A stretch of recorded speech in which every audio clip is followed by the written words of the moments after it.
In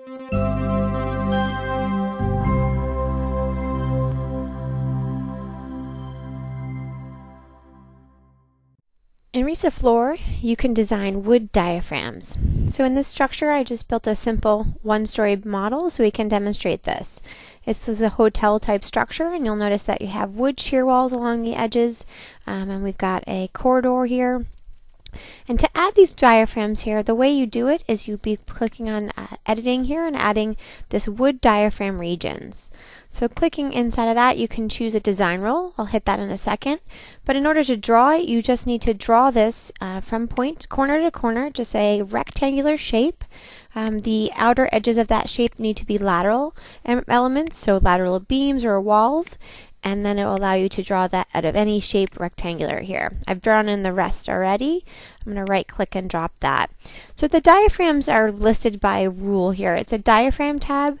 Inside of the data entry toolbar, there's a wood diaphragms design rule. Inside of that design rule, what you'll see is you've got a label. The database is going to be the entire database for the wood diaphragm. So if we open that up, this is just the IBC database that we have available, and it's the entire database that gives you a breakdown of the type of diaphragms that are available out of the IBC. The label's description should describe what is happening in that diaphragm. So this is going to be case 2.4, C2.4, unblocked, so no, U meaning no blocking there. The framing here, 5/16 inch there. You've got, for the thickness, you've got 6 penny nails. Then they're going to be nailed 6 at 6 and 1. So the description shows that all information for you. And then if you scroll through the right, you'll see all the information coming off that. So just mimicking that name gives you the boundary there, that 6 boundary continuous edge spacing, the 6, 6, 1. This is all the nail spacing, so the number of lines of nailing. Beyond that information, that's going to give you all the design information, and this again is right out of the IBC. So if you scroll into that, you can start to see here what the strong axis GA is, weak axis, then you also get the strong axis shear capacity and weak axis shear capacity. It gives you a GT, as well as going to give you the nail slippage if there is any there. So you've got all that listed out in this, and this is right off an Excel spreadsheet that's sitting inside of your RISA folder. So you can choose between a case, and if you're not familiar with the cases here, we've got this in the help file. So case 1 and 3 showing us that framing with the continuous panel joints here. If you're using blocking, then you can see that. If not, you can go here to the, you can kind of see how this all plays out for the different types of cases. So we see here we have 1.3, we can break it down into 2.4. However you've got listed, you need that, or I'm going to actually let the program select for me through the entire database what is the best option for me. So I pick up that total IBC 0609 OSB database, and that lists that right there. I can choose to minimize what the selection is based on whether I want to use structural rated or rated sheathing. I'm going to go structure 1 there. I can choose to vary the panel thickness differently. I can also change the spacing of those nailing. So I can let it go from all the way up to maximum of 6 down to 2, but it helps it a little bit to narrow it. If you're wanting to make sure that you know that there's going to be some high levels there, you can go ahead and do that. So I'm going to go and leave this all set up there, and the next piece I do is just run the model. Here it's calculating all of the gravity loads down the structure. So we're not doing anything with these diaphragms just yet. This in RISAFloor, we're calculating all the vertical gravity loads. We're sizing all of the framing elements. So all of these blue beams here are our gravity elements. The red elements are our lateral elements. And so anything that is designated as lateral will go into RISA 3D here. As we get the design of all these members, it's going to take the gravity members and leave them behind as we move to RISA 3D.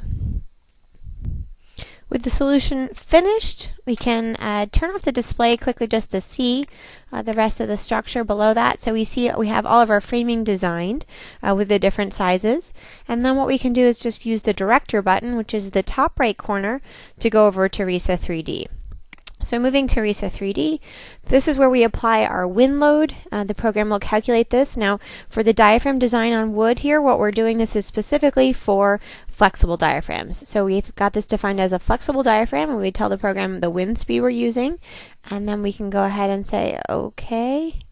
And we're going to define all of the seismic parameters in here, and that will also calculate the loads on the structure below here. So we're applying all these seismic loads to the structure and in the different directions. And now I come over to RISA 3D. So from RISA 3D, I've got some load combinations already created in the different directions, and what I'm going to do here is actually I'm going to just create these one more time here. I'm going to see. So I've got loads already displayed, but I'm going to delete those, and I'm going to create them one more time here just so we can see how easy that is. So going into the wind loads, I'm going to choose X and Z with the reversible, and all I have to do is just pick a load combination code I want. So I'm going to say it's ASD and then generate. I can do the same thing for seismic. So X and Z with reversible, and I'm going to say generate. So now I see I've got all of those different load combinations created here real quick, and I can solve this model with the load combination solve batch and envelope. I'm going to do that here using the equal sign, say solve batch with the envelope. The program is going ahead and solving all of my load combinations. It's applying these loads directly to the diaphragm as the lateral loads are going right into a flexible diaphragm. What that means is the program takes that one point load that was created and it divvies it up into the lines of load that are attributed here. So if we're applying a Z directional load in the lateral direction here, so that would be kind of across my screen, then when any walls, or if we had a brace frame or a moment frame, anything in the Z direction that would resist that, will be getting a load attribution to it. So we can just see that on our screen. Once we have solution present, we will be able to review that flexible load attribution. It's really helpful for you to understand how the loads are getting applied to the structure. So now we see the solution is finished. The program does do some checks to make sure that the dimensions and the ratios are proper. We can take a look at that here, but it does give us a little warning that there is a diaphragm that's a little bit larger than we're allowed for the ratio. So it's checking some of the code requirements for us. And in this case here, let's just double check our loads before we jump into the design portion. So when you see here, you've got the dead loads. If I turn on the load descriptions here, you can see even though we didn't bring the gravity members into the model, we see all the loads applied to the walls and to the framing as if they were there. So we don't need those gravity members in this model, but they are carrying their loads for our dead load and for our live load.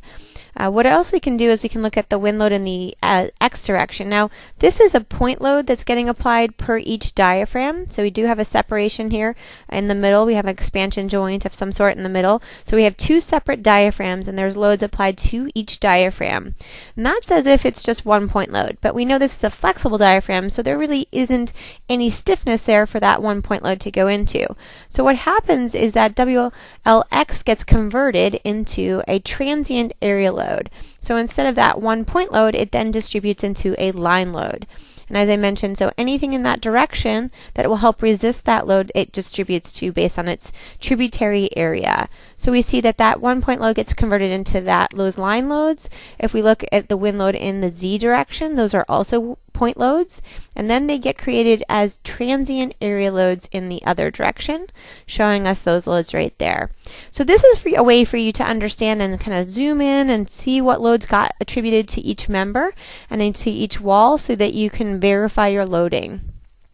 So we're going to turn that off there. And now for the diaphragm design, what the piece we want to look at here, if we go to results and we go to the diaphragms, we can choose to look at any diaphragm that we want. So there's two diaphragms for review, one on each side. So we have a diaphragm 7 and a diaphragm 8. Those are two. Basically, the diaphragm is decided by those as we drew it in the diaphragm edge. We were drawing diaphragm regions, which are the smaller portions inside of that diaphragm. So I'm going to show you that kind of how that looks here for a second. This is the detail report, but before we get to the detail report, there's a diaphragm key plan. And what you can see is here, this is one diaphragm is on one side of the building, and that's diaphragm 7, and then the other side is going to be diaphragm 8, and that shows me on the other side of the building. And then those little regions are all these little rectangular shapes inside of those diaphragms. So each one of these regions are being designed for us. So we've got under the detail report, if we look at that, we can see here that it gives us all the information based on the design. So there's a strong direction and a weak direction for each diaphragm, and since those directions there are going to be different force capacity, we see that what's required is listed separately for the weak and the strong, and then what is the capacity for the weak and the strong. It also tells us the governing load combination for each different one. If we scroll down below that, we also see the deflections. The deflection calculations, if we take a quick look here in the help file, this is the best way to see how we calculate that.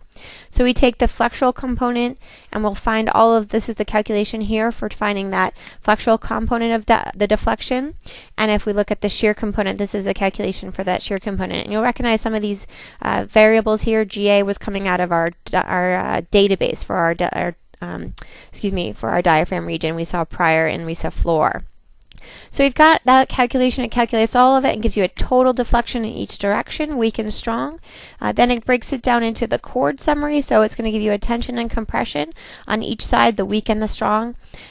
Besides that, you then complete this with giving you a nail spacing schedule. So giving you, if it's broken into just the A and the B directions here, or A and D actually, then we see that. If you actually get a different, you'll see that the weak direction can be broken into different regions. But if it's just two regions here, you're just going to get A and D listed. And the forces are going to be applied into that diaphragm. And this is going to be your nailing spacing schedule for that. So you've got all that listed, and then you can see that you can toggle through. So this is for one of those regions, and I can see all the different regions. That gives me the geometry of this region. If I'm confused about where this region was, I can always look back at this key plan. This one's a little crowded, but you also could go back to RISAFloor and see further to understand. If we go back to RISAFloor, and let me take down this help file here, we can see under plot options, you can turn on your diaphragms. Under the decks here, diaphragms, there's a wood diaphragm option, display regions, and you can show all the diaphragms and turn off the labels below, and we can start to see what's going on in which diaphragm region. So that shows you all of the design for the wood diaphragm designs.